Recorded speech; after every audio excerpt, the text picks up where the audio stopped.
Muy bien, me contó que varios son dominicos también, ¿no? El pastor me contaba, estuve ahí una vez. Me gusta que sigan con la misma línea de prohibirle la entrada a la gente fea. Bien. No voy a decir lo que dije de que hacen una excepción conmigo, porque la dijeron todos a menos, ¿no? Así que. No, ya eso ya no. Quiero compartirles algo, uno de los que yo les llamo versículos bóveda. ¿Por qué? Porque son esas palabras de parte de Dios que nunca me gustaron, que hasta, como te digo, me hacían dudar de mi fe, muy fuerte. Porque decís, ¿por qué Dios dijo esto? Un claro ejemplo que ponía un pastor que hablaba de esto es cuando Dios manda a destruir a Amalek, que hay niños, decía, ¿por qué Dios manda a destruir un lugar donde hay niños? Dudas existenciales que después sus pastores resolverán otro día. Yo voy a hablar de otra que yo decía, che, esto no me gusta, genuinamente me destruye la moral de por qué el Señor Jesús, porque lo que voy a compartir está en Mateo 25, el Señor Jesús comparte esto. A mí me impactó de gran manera y por eso me gustaría que lo leamos. Vamos a, preguntas en la corte igual, pero vamos a explayar bien, vamos a investigar bien, vamos a leer otras versiones, vamos a desmenuzar esto que el Señor nos quiere contar. Mateo 25, versículo 14, parábola de los talentos. Porque el reino de los cielos es como un hombre que, yéndose lejos, llamó a sus siervos y les entregó sus bienes. A uno le dio 5 talentos, a otros 2 y a otro 1, a cada uno conforme con su capacidad, y luego se fue lejos. El que había recibido 5 talentos fue y negoció con ellos y ganó otros 5 talentos. Asimismo, el que había recibido 2 ganó también otros 2. Pero el que había recibido 1 fue y cavó en la tierra y escondió el dinero de su señor. Después de mucho tiempo vino el señor de aquellos siervos y arregló cuenta con ellos. Y llegando, el que había recibido 5 talentos trajo otros 5 talentos, diciendo, Señor, 5 talentos me entregaste, aquí tienes, he ganado otros 5 talentos sobre ellos. Y su señor le dijo, bien, buen siervo y fiel, sobre poco has sido fiel, sobre mucho te pondré, entra en el gozo de tu señor. Llegando también, el que había recibido 2 talentos dijo, Señor, 2 talentos me entregaste, aquí tienes, he ganado otros 2 talentos sobre ellos. Su señor le dijo, bien, buen siervo y fiel, sobre poco has sido fiel, sobre mucho te pondré, entra en el gozo de tu señor. Pero llegando también, el que había recibido 1 talento dijo, Señor, te conocía que eres un hombre duro, que ciegas donde no sembraste y recoges donde no esparciste, por lo cual tuve miedo y fui y escondí tu talento en la tierra. Aquí tienes lo que es tuyo. Respondiendo su señor, le dijo, siervo malo y negligente, sabías que ciego donde no sembré y que recojo donde no esparcí. Por lo tanto, deberías haber dado mi dinero a los banqueros, y al venir yo hubiera recibido lo que es mío con los intereses. Quitadle pues el talento y dadlo al que tiene 10, porque al que tiene le será dado y tendrá más, y al que no tiene, aún lo que tiene le será quitado. Y al siervo inútil echadle en las tinieblas de afuera, ahí estará el lloro, la queja y el crujir de dientes. Como les decía, esta parábola a mí nunca me gustó. Hasta incluso me atrevo a decir, porque a mí me dicen hereje, es mi apodo, es Enrique Alexis, a mí me dicen mucho hereje, y como me parezco un poco a Bicosí, me dicen hereje sí, ahí ya es mi apodo artístico, ¿viste? Y para empezar con las herejías desde temprano, yo creo que la hermenéutica con la que compartimos esta parábola, la forma que compartimos, es quizás, si me permiten el término, diabólica, ¿viste? Todo lo que tiene que ver con condenación, todo lo que hace que yo tenga una imagen de un Jesús que me condena, hace que a mí no me guste. Hizo que yo siempre, cuando yo leía esta parábola, me la salteaba. O solo me quedaba con una parte de la parábola. Que vos te quedes con una parte del Evangelio es también herético. El Evangelio es completo, tenés que entenderlo. Agarrar lo que vos querés para predicar lo que querés, no siempre es bueno. ¿Y qué pasa? Nosotros, irónicamente, yo me incluyo, porque yo estoy en célula y compartía esto, lo compartí siempre de la misma forma. ¿Cómo compartimos esta parábola? La parábola por excelencia, ¿no? Se fíe en lo poco para que Dios te dé mucho, ¿verdad? ¿Lo escuchamos todos? No sé, bancate ese trabajo mediocre y el día de mañana tendrás tu empresa. Aprende a andar en bici y después vas a tener tu auto. La novia fea, después tendrás una linda, no sé, pero siempre se fíe en lo poco y Dios te dará mucho. Además, capaz lo digo yo ahora y listo, ¿no? Pero para que eso sea efectivo, para que eso sea concreto, tenemos que omitir cómo termina. Entra en el gozo de tu Señor. ¿A dónde entrar? ¿Qué es el gozo? ¿Qué tiene que ver eso con mi desarrollo personal, con lo que yo quiero en la vida? ¿Qué tiene que ver? Claro, porque hay que entender el contexto de por qué se predica esto. Esto es una respuesta a una pregunta, a una disyuntiva. ¿Cómo podemos entrar al reino de Dios? ¿Cómo se entra? ¿A qué? Dice Jesús, el reino de Dios es parecido a esto. ¿A qué se parece el reino de los cielos? ¿A qué se parece el reino de Dios? Y empieza a contar esta parábola. Por eso de ahí nace la pregunta con la que yo quiero predicarles hoy. El error del siervo fue, vamos a aprovechar que somos pocos y me contestan ahí fuerte, ¿fue esconder el talento? ¿Sí o no? ¿Sí? Sí. Bueno, yo, ganado la podereje, me atrevo a decir que no. Es más, les digo que esconder el talento fue quizás hasta un detalle, fue algo mínimo. Si no, hay otra raíz de por qué escondió el talento. ¿Cuál es el contexto de esto? ¿Por qué? ¿Cuál fue la circunstancia para que esto pase? Y la clave de esto la tenés en Lucas. Esta parábola también está en el Evangelio de Lucas, con algunas diferencias. Desde el inicio, en Lucas te dice, porque esto está en Mateo 25, ya está al final. Es casi el final creo que es la última parábola que comparte Jesús. Y en Lucas dice, están por entrar a Jerusalén, y los discípulos dicen, bien, vamos a entrar a Jerusalén, y Jesús se va a volver el rey, bien ahí, va a destronar a los romanos. Los discípulos pensaban eso, que Jesús literalmente iba a ser el rey de Roma, iba a destruir, iba a destronar. Y Jesús dice, ok, no están entendiendo nada, vamos con una parábola. Y empieza a contar esta historia con sus diferencias. Mateo dice que son 3 siervos, Lucas dice que son 10. Mateo dice que son talentos, Lucas dice que son minas, y por minas se refiere a negocios, no mujeres, por la duda. No es que me dejaste 3 minas y te conseguí una rubia también, no. Algunos dijo menos encima. No. Y como les digo que pasa a segundo plano, porque en Mateo dice que hay un hombre rico, y en Lucas dice que hay un noble que va hacia el emperador, y el emperador dice, te voy a hacer rey. Y después de mucho, mientras tanto dejó sus negocios. Después de mucho tiempo, vuelve y se topa con las respuestas y le quita la mina, le quita el negocio al siervo negligente. Ahora, no es el que es condenado, no es el que va al infierno, perdón. Dice, bien, ahora todos los que no creyeron que yo iba a ser rey, liquídenlos frente a mí.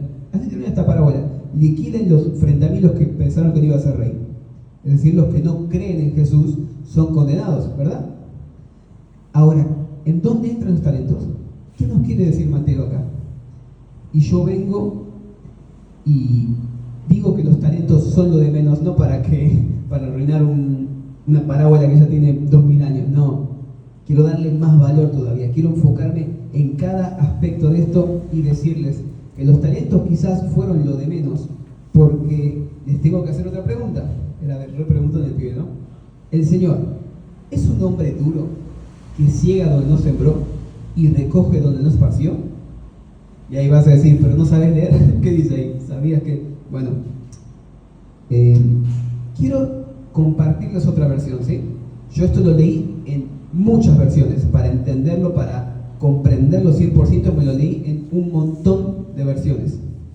Entonces, yo les voy a decir lo que dice y ustedes van a decir si Dios es así o no, ¿ok? Entendiendo que en esta parábola el Señor es Jesús. Dice, Señor, sabía que eras un hombre severo, astuto para los negocios, estricto y despiadado, que se enriquece a costa de otros y que solo nos usás para tener un alto rendimiento y quedarte con cosechas que no te pertenecen. Vuelvo a preguntar, ¿el Señor es así? ¿Tiene razón el siervo en que Dios es así? Entonces, ¿cuál es la clave? ¿Por qué le dice justamente, sabías que sí? ¿Por qué Dios admite ser malo, no? En Lucas tenés la diferencia. Tenés que le dice, siervo malvado, te juzgaré usando tus palabras. Y me encanta porque se lo pregunta, en la versión NBI se lo pregunta, ¿con que soy un hombre duro? ¿Tomo dinero que no he ganado? ¿Cosecho donde no he sembrado? Se lo pregunta, ¿en serio? Y es que el meollo de la cuestión, y lo que a mí me lleva a compartir esto, es que me choca pensar que acá Dios está haciendo todo este escándalo por un talento. ¿Qué dice? Había un hombre rico. Está bien que dicen que algunos que los ricos son medio ratas. No es mi caso, los que conozco son todos muy buena gente. Pero es como alguien que tiene plata peleándose por la propina, ¿viste? No quiero dejar 1.000 pesos. Es como, en serio, Dios acá está retando a alguien, mandando al infierno a alguien por un talento. No me dan las cuentas.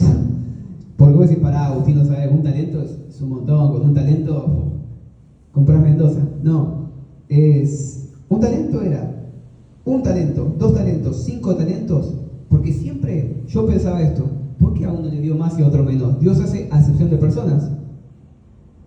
No. ¿Qué dice? A los 3 les dejó lo mismo, poco. Los 3 recibieron poco. Ahora, el que había recibido un talento lo escondió. ¿Y por qué lo escondió? Yo quiero creer, permítanme pensar, que Dios no es así como pensaba este tipo. Dios no es un Dios duro. ¿Me bancan en esa? De que Dios es bueno. Pero acá tenemos a Dios peleándose por un talento. Me leí esto en muchas versiones que decía que un talento era monedas de oro, otros que eran bolsas de dinero y plata. Me leí estas versiones que decían dólares, se lo juro. El mensaje dice, le dejó $1.000, otros $2.000, era la versión Trump habla hoy, no sé. Hasta me lo leí en pesos, ¿viste? Imagínate, te lo juro, decía 1.000 pesos, 2.000 pesos, corte, ¿entendés esto o entendés esto, viste? Es como cuando un amigo me dice, dale, vos que sos bonito, viste, que me empieza a hablar como, cuando te empiezan a hablar como que sos medio tonto, entendé una buena vez. Y con esta parábola pasaba algo así, lo leí tantas veces para entender que el problema era justamente que el error del siervo no fue esconder el talento, sino que escondió el talento porque no conocía a su Señor. Porque le dice, ya ves, vivo con miedo de ti, pues todos saben que eres un amo estricto e imposible de complacer. Nos presionas hasta lo imposible. Y le dice, siervo malvado, usaré tus propias palabras contra ti para condenarte. Si lo que decís de mí es cierto, entonces, ¿por qué no hiciste lo mínimo para complacer a ese Dios que solo le interesa el dinero? ¿Por qué no lo pusiste en el banco? Cobramos algún interés y así yo te pago. Si lo que decís de mí, si yo soy así como decís, entonces ¿por qué no hiciste lo mínimo? No era hacer mucho, justamente, en lo que fuiste fiel, en lo poco. Pero no hiciste lo mínimo. Escondiste el talento, escondiste lo que te dio Dios. ¿Por qué? Porque sos duro. Es tu culpa, Dios. Yo me pongo a pensar que es un error que por lo menos yo cometí más de una vez. Esconder lo que Dios me dio por temor a Dios, por miedo de Dios o por desconocimiento de Dios, por encontrar en la rutina, al ser más extraordinario que es Dios, encontrarlo tan rutinario. Y llevas, y nunca dice ex siervo, no dice que este era un ex siervo, no, era un siervo de Dios que escondió el talento, pero seguía siendo siervo. Vamos a lo de hoy, seguía congregando, seguía yendo a los cultos, tocaba, iba a los campamentos. Ahora, lo que Dios le dio, escondido. ¿Por qué? Porque sos duro. Porque Dios es un Dios duro. Y Dios se vuelve un Dios duro, a veces por las circunstancias que pasamos, esa enfermedad de un familiar, ese abuso en la infancia, ese divorcio de nuestros padres, determinaron y cambiaron cómo empezamos a ver a Dios. Y el cómo empezamos a ver a Dios va a determinar que tengamos la visión de este tipo. Sos un Dios duro, Dios, sos muy duro, nos presionás hasta lo imposible, esto es muy difícil. Hay un teólogo, se llama Tozer, que dice que lo más importante para el ser humano no es lo que dice ni lo que hace, sino cómo ve a Dios, porque cómo ve a Dios determina lo que dice y lo que hace. Y en esta historia lo veo reflejado, porque yo no, de verdad, Dios no es un ser miserable que va a mandar al infierno a alguien por 1.000 pesos, pero sí te desconoce si lo desconoces. El error de este siervo fue no conocer a su Señor. No conocer a su Señor, que es algo que nos puede pasar a todos. Servimos, trabajamos, pero no conocemos al que estamos sirviendo. Es un error muy común en el cristianismo. El cristianismo a veces pasa lo que pasa en las empresas, que trabajás como un empleado, pero no sabes quién es el jefe. Y acá lo medular, lo importante, para entrar al reino de Dios, como enseña Jesús, que es el reino de Dios, lo principal no es lo que haces, sino si conoces para el que estás haciendo. Si conoces a Dios. Les voy a cambiar la parábola. Voy a parabolear una parábola, si se me permite el término. Vienen a Jesús y le dicen: mirá, Señor, me entregaste 1.000 talentos, toma 10.000. Me entregaste 2.000, conseguí 20.000. En tu nombre eché fuera demonios.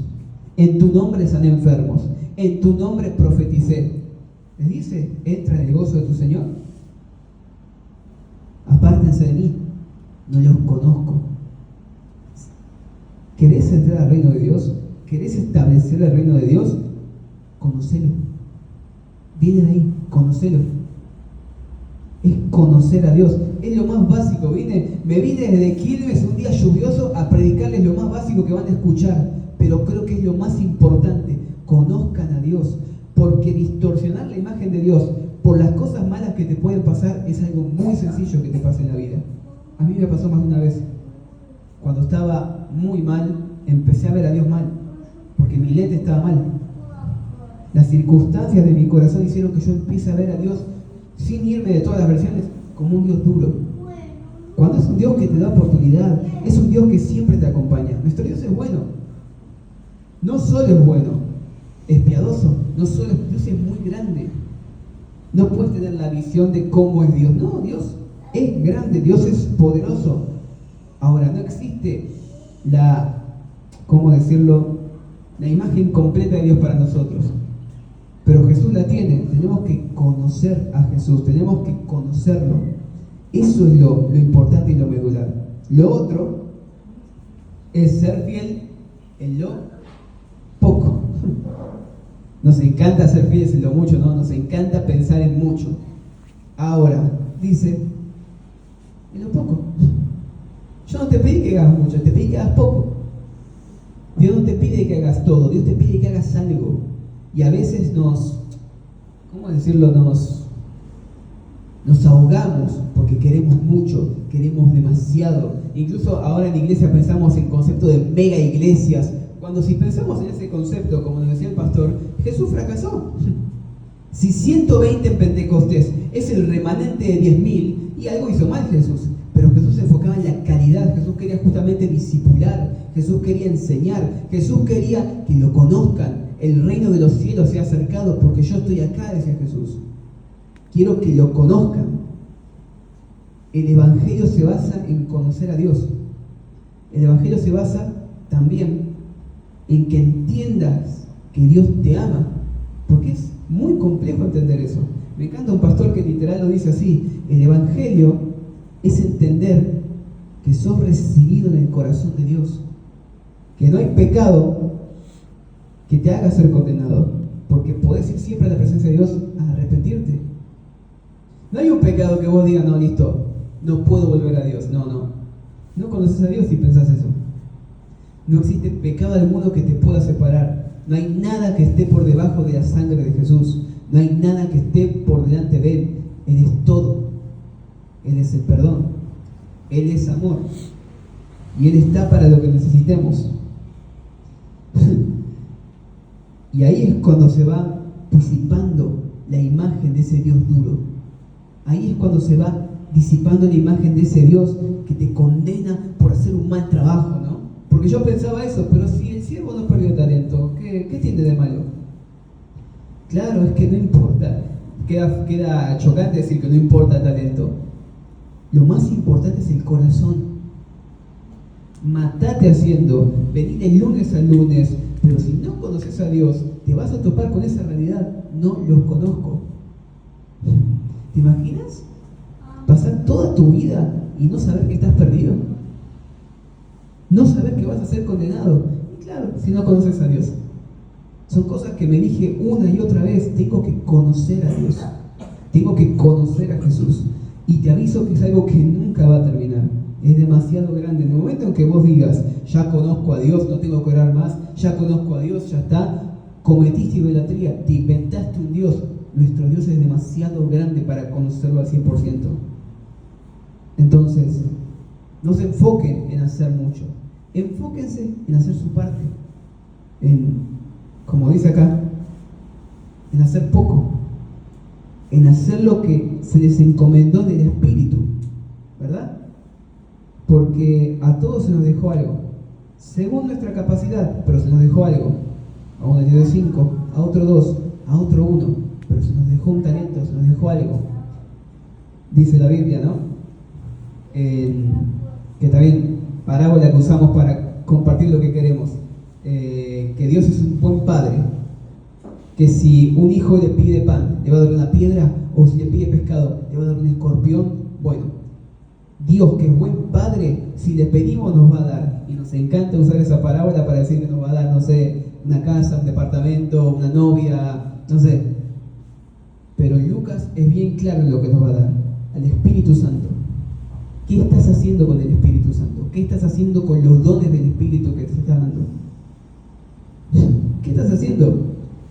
Pues nos encanta, lo repito, y soy redundante, porque nos encanta pensar en mucho. Nos encanta pensar que los dones, el Espíritu es que salgas y todo el mundo se ponga a hablar en lenguas o en otro idioma o sanar enfermos, o ahora camine, ahora vea, ahora oiga, pues ya oiga, bueno, oiga más. Nos encanta pensar en más. Nos encanta eso. Nos encanta justamente orar y que arranquen las lenguas, y si metes un tono puertorriqueño mucho mejor, ¿viste? Es más espiritual. Y Dios dice, no, tranquilo, poco. Entiendo el acento argentino, no te preocupes, me ha dicho Dios una vez. Entiendo tus palabras, tu forma de hablar. Cuando yo oraba, me armaba mis mejores monólogos religiosos para orar. Pero la forma más elocuente de orar. Una vez tiré orando, me acuerdo, Dios, porque en tu soberanía, en tu reminiscencia, y sentí tan fuerte al Espíritu Santo diciendo, ¿qué significa eso? No estás orando. Hay muchos que quizás nos pasan, no oran, rezan. Orar es hablar con Dios. ¿Querés conocer a Dios? Habla con Él. ¿Querés conocer a Dios? Lee de Él. Nos encanta leer la Biblia, a ver Dios qué me va a hablar y a qué nación voy a ir. No, conocelo, ¿qué le agrada a Dios? ¿Hace cuánto lees la Biblia para saber qué le agrada a Dios? ¿Hace cuánto no lees la Biblia para saber cómo complacerlo, cómo alegrarlo, cómo sacarle una sonrisa, para tener una historia con Él? De eso se trata. Conocer a Dios. Y después, justamente en lo poco, después en lo mucho, pero se arranca con poco, conociéndolo. Porque no es que, no, para qué palabra tan vaga, ¿viste? Te pide, me dice que no haga nada. No, quédate tranquilo. Si conoces a Dios, el hombre de Dios es un hombre activo. Detrás de cada avivamiento hay un hombre de oración. Me encanta, dice que en la versión del mensaje, dice que el que tenía 5 talentos fue inmediatamente a trabajar. ¿Qué significa esto? Que cuando sos un hombre de Dios, sos activo, trabajás, quédate tranquilo. Si estás unido a Dios, si estás firme con Él, vas a empezar a hacer muchas cosas. Dice Daniel, el pueblo que conoce a su Dios se esforzará y actuará. Entonces, ahora, a la inversa, Por más que vos te esfuerces, si no conoces a Dios, no sirve. No vas a entrar a esto que es el reino de los cielos. Pero a mí me pasó muchas veces, de verdad soy recurrente, porque una cosa es no conocer a Dios y otra cosa es más seria, es tener una imagen distorsionada de Dios, tener una imagen de un Dios duro. Y yo usé todas, yo usé todas las versiones y hasta peores de decir que Dios es estricto, es severo, es de estándares muy altos a los cuales yo no clasificaba, y es despiadado, porque a mí me fue mal en esto, y Dios está detrás de todo, ¿no? Dios es despiadado, más una vez lo he dicho. Y tan claro escucha a Dios cuando leía esta parábola, tan claro escucha a Dios, al Espíritu Santo. ¿Quién te dijo que siga así? Similar a cuando Adán pecó con la serpiente, ¿quién te dijo que estaba desnudo? ¿Quién te dijo que yo soy así? ¿Cómo que soy un hombre duro? ¿Desde cuándo? Y ahí se va disipando la imagen de ese Dios duro. Cuando entendés que el problema es tuyo, cuando entendés que el problema es que no conoces a ese Dios de amor, que te centraste en lo malo, que te centraste en lo malo que te pasó, en vez de centrarte en todas las promesas que tiene Dios para tu vida. Dios tiene grandes cosas para tu vida, pero tenés que creerlas. Tenés que creer en lo poco. En lo poco. ¿Estás amando a los que no te aman? ¿Estás orando por los demás? Es creer eso. Es creer, y el Espíritu Santo te va a ir llevando más. El mismo Espíritu que me dijo, ¿viste que no había condenación en esta parábola? La parábola más sencilla del mundo. ¿Saben cómo termina en otra versión? El que hace buen uso de lo que tiene, se le va a dar más, porque lo quiere. Pero el que no hace buen uso, se le quitará. ¿No lo crees? Bueno, se lo damos al que tiene 10. Esto se trata. ¿Me crees? Dice Dios. ¿Querés hacer algo conmigo? ¿Me querés conocer? Y no sé si ahora si el teclado puede ir pasando, que trae lo espiritual, trae todo el poder de Dios. No le digamos que yo venga y te diga Dios tiene algo para tu vida, a que después ya con todo el poder diga Dios tiene algo para tu vida. Ahora somos dos, los ungidos. Quiero cerrar encomendándote esto. Sé fiel en lo poco. Empezá a amar a los que no te aman. Empezá a orar por los demás. Empezá a abrazar a quien lo necesite. Porque, de vuelta te digo, Dios no te pide mucho. Dios no te pide mucho. No te cargues vos de más. No. Dios no te pide que hagas todo. Dios te pide que hagas algo. Entonces, en base a eso, porque me encantan los hombres de Dios que lo dieron todo. Yo leo mucho un hombre llamado Juan Jos, que él era antes de Lutero estuvo él, que esta Biblia, esto que tenemos acá, estaba solo en el idioma de la iglesia. Y vino Jos y dijo, me parece que no da que la Biblia no la podamos entender, que no la podamos leer en nuestro idioma. ¿Qué dijo la iglesia? Tenés razón, pero te vamos a matar. Y literal, lo quemaron vivo. Yo digo, wow, este era un hombre de Dios impresionante. Yo dije, quiero ser como él. Yo dije, quiero ser, no sé, como Claudio Freyson, que reciban y se caen 20.000 personas. Yo quiero ser como, no sé, Cash Luna, como tantos hombres de Dios extraordinarios. Y Dios me dice, tranquilo, arranca con poco. Amá a los que no te aman. Orá por tu hermano. Orá por tu familia. Honrá a tus padres. Amame. Amá a tu prójimo. ¿Me estás conociendo? Dice Dios. ¿Hace cuánto no hablas conmigo? Dice Dios. ¿Hace cuánto? ¿Hace cuánto que empezaste a verme con otros ojos? Que empezaste a verme como un Dios duro. ¿Hace cuánto?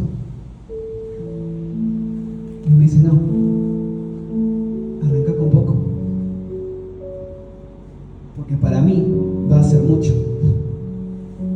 porque son esos. Son los que aman a sus hermanos. Son los que se bancaron que les hagan bullying en la escuela quizás por seguir a Cristo. Son los que se bancaron lluvias, tormentas por venir a la iglesia. Son los que se bancaron a ser los distintos en los trabajos. Son los que sacrificaron tiempo y horas por Cristo. Son esos, bien. Son esos los que el Señor va a decir, bien, denle más talentos, porque me entendieron todo, porque me conocen, porque me aman. Y recuerden esas palabras finales, porque al que tiene, le voy a dar más. Al que tiene un poco de fe, al que le interesa saber un poco quién soy yo, le voy a dar más. Básicamente, el reino de los cielos es parecido a esto.